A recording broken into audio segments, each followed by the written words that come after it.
the deprogramming of people's manipulated sense of reality happens on multi-levels, not just kind of, you know, we must become spiritual, we must go within, you know. I mean, people say, oh, Alex Jones, he just frightens people and all that. Well, hold on a second. You know, just hold on a second. You know what's negative? It's not information, it's ignorance. That's what's negative, ignorance.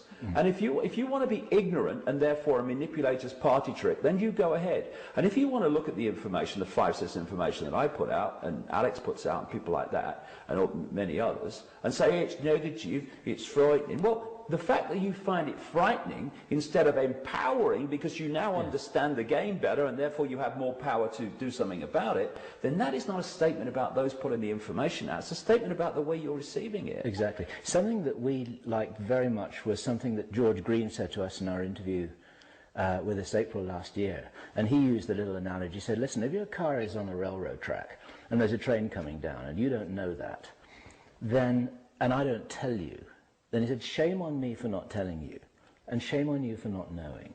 And this is just a nice little way of encapsulating what you're saying. Yeah, I have an analogy I use very similar to that. I talk about not the hurricane coming, what do you call them? The twisters. The tornado. The tornado, yeah. And the tornado's coming, but you have put your head in a bucket of sand because you don't want to face the fact that the tornado's coming. Now, you can hide from that for a while, but you're still there, and the tornado's still coming, and your bum is still in the air, and it's going to get smacked very shortly by a tornado.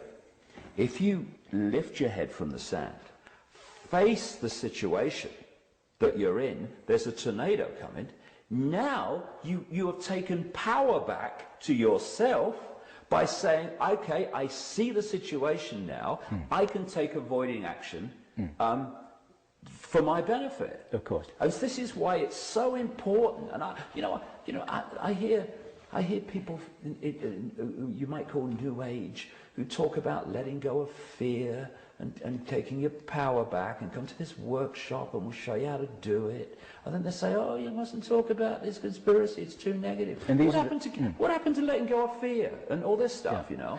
And what these are the guys who hope that the angel Gabriel is going to come and save us. You know? Yeah, well, that doesn't work either.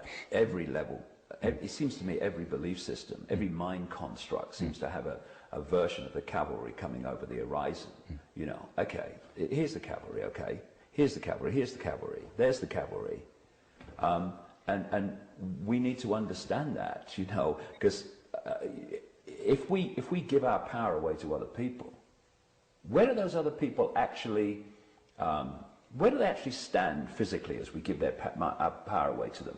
Out there, symbolically. So what we're doing is giving our power away into the illusion and then wondering why nothing ever changes.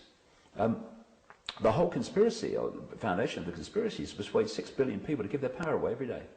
And the power used to control us is the power these people are saying, thank you very much, thank you very much, thank you very much. Take it back. House of Cards comes down, because that's what it is. It's a house of cards, and we're holding it together in here. We're constructing the house of cards in here. Great news, we can bring it down in here.